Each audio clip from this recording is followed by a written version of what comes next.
Hi everybody, this is Bonnie Barker with BonnieBayCrochet.com, and today we're going to make the easy faux fur headband. This is such a fun and quick project. I highly recommend, if you are a confident beginner and above, that you try this. If you're an absolute beginner and you're not real confident of your stitches, you might want to put this on the back burner for the future. But all you need to know how to do is the chain and the double crochet for this project. Let me show what else you can do. This is an adjustable headband that also can feature some antique buttons, or not so much antique buttons, but just any of your favorite buttons. It is fully adjustable, and if you don't want to use it as a headband, you can use it as this lovely collar or cowl for the wintertime, or whenever. This is a one scan wonder. Just one scan of this yarn that I'm going to show you in a minute is all you need. If you're a first-time visitor to my channel, I just wanted to also encourage you to please hit that subscribe and the notification bell and thumbs up if you like the project. Let me go ahead and show you what we need. For this project, you're going to need one scan of the Go for Faux Lion Brand fur yarn. Here are the stats on this. This is a super bulky weight yarn. It's 3.5 ounces, 100 grams, 65 yards. It's not a lot of yardage here, or 60 meters, but it's extremely thick yarn. Let me give you a feel for that. Very thick, wonderful, wonderful texturized yarn. This is 100% polyester. I'm also recommending that you have a size K or 10.5 or 6.50 millimeter crochet hook, and a yarn needle for hiding loose ends, although you may be able to hide loose ends simply using the crochet hook, and you're going to need a pair of scissors.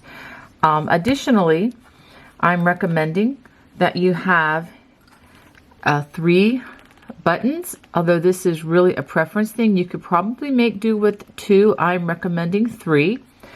And also a needle and some thread, sewing thread, in order to sew these onto the headband once we finish. To start, we're going to go ahead and make our slip knot.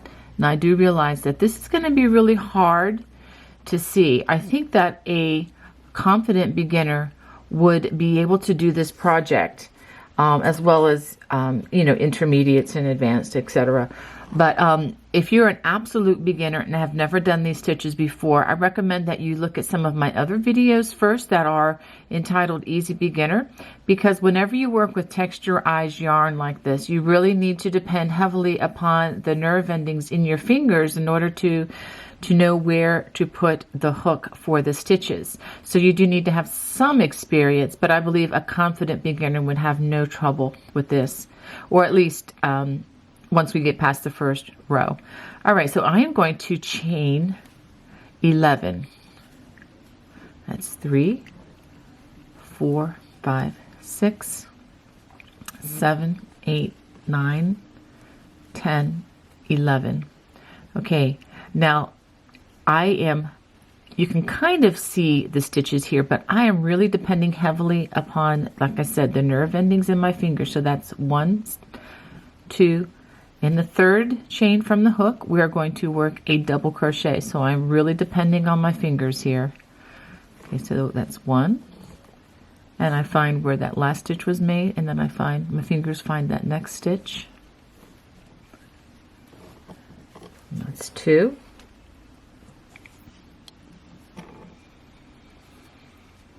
And let me tell you that this is the hardest row right now. It's just working in this chain. Once you get past this particular row, this project becomes a breeze, and I doubt that it will take you even 40 minutes to finish from beginning to end. It is a very quick project. I believe it took me less than 20 minutes to complete. And I'm just going to go ahead and work this across. Well, I'll go ahead and finish this with you. At the end of this, we should have 9 double crochets plus the turning chain. And we should have one more there. All right, so this is how I'm going to count these, because obviously this is really hard to see. So I can, okay, there's the turning chain, and then we have 1, 2, 3, 4, 5, 6, 7, 8, 9. We have 9 double crochets plus the turning chain. That's very important, because each of these we're going to have, I believe, 10 stitches. Let's go ahead and chain 2 and turn. Now this is what's going to be interesting. Instead of trying to find the top of the loops, which is going to be nearly impossible, there is a lot of room in between the stitches. So see the space in between these stitches? That's where we're going to be putting our hook. So we'll go ahead and start. And this is the first one. So we're just working double crochets, and then the next stitch right here. And so on, all the way across the row.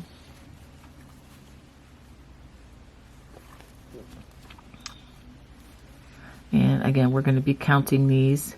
Once you get a row down, row or two, it will go very quickly, very smoothly.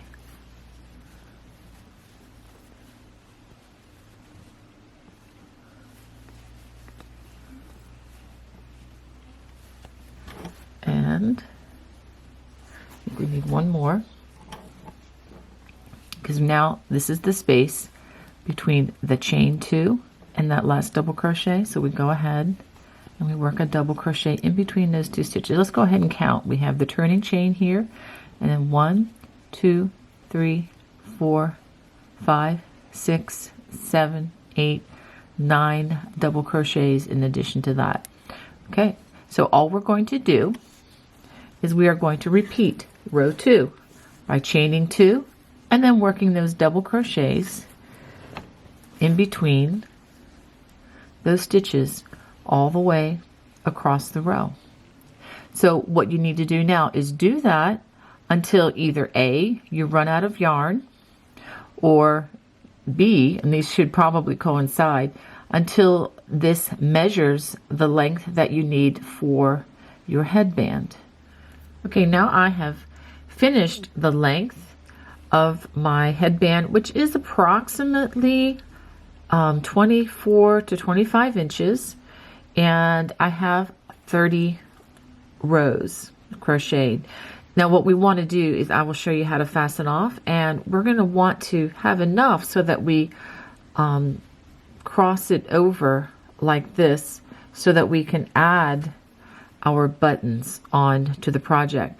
I should have said this earlier, but let me just say it now, that the buttons that you get should be big enough so that they can slide through the stitches, but not too big so that they don't fit through, but also not too small that they will not hold when sewn on. So make sure that the buttons are, big enough to slip through your stitches. Okay, after you've crocheted this to the length that you like, go ahead and give this a chain and give it a tug, and then we are going to cut the yarn and pull it on through. You could probably even just tear this with your hand, but if you do that, make sure that you're very careful and don't tear the fabric into the stitches here. So in that case, it's probably wiser to just use a pair of scissors to cut it. So now we're going to hide these loose strands. Try to get this through. Oh, it does work. Okay. I wasn't sure if I'd be able to. Well, let's try that again. See if I can try getting this through the needle. That should work if I grab. There we go. That works very well. So now what we want to do is we're just going to run these into the stitches so that we hide these. And honestly, it doesn't really matter if they're not hidden extremely well, or if it shows a little bit on the end, because this is actually going to be in the back part when you wear the headband. So nobody's really going to see it anyway. So let's see if we can bring this on through. And one thing great about this yarn is that it hides a lot of stuff. Okay, so I'm just going to run this sideways through these stitches. I'm feeling them with my fingers. And I'm just going to pull it like this. Now make sure that you have this to the length. Oh, this is not for the faint of heart. Okay, there we go. Make sure that you, when you do this, that you don't want to make it longer, because I think finding this knot is going to be downright impossible once you cut the yarn, and that is well hidden. That's not going anywhere. And I have one more here to hide, and I'll go ahead and hide this one off camera because you know what I'm doing with this, and then I will show you how to sew on the buttons. Now, as far as sewing these buttons on, it really doesn't matter which end you sew them on. Now, the end with the chain might be slightly smaller than the end that you finished on, and I'm actually going to make this the one that I used for my buttonholes, which actually you don't have to put any buttonholes in because it is just full of holes. You see that? Which makes this a very easily adjustable project. So what I'm going to do is I'm going to sew one button on here, one button on the other side, and of course one button right in the middle. And I'm just going to show you how I'm going to do this. I'm going to use a regular needle and some white thread. By the way, these are, if these buttons look old, it's because they are. I believe these are probably antique buttons that I was able to find in my mother-in-law's sewing basket, and she was gracious enough to let me kind of raid her basket there. Thanks, Mrs. B. And let's go ahead, and I'm just gonna sew these on to make sure that they are nice and secure. So I'll go ahead and continue to sew these buttons on, and then I'll show you how to adjust this. Okay, now that I've finished sewing my buttons onto the one side, all you need to do now is put the buttons through the stitches just like this. And of course, because the buttons are on one side, you can always adjust the headband or the collar if you want to wear it as a fuzzy collar. You know, just adjust it to fit your head size. Oh, this is going to be so much fun to wear. Let me show you what it looks like on.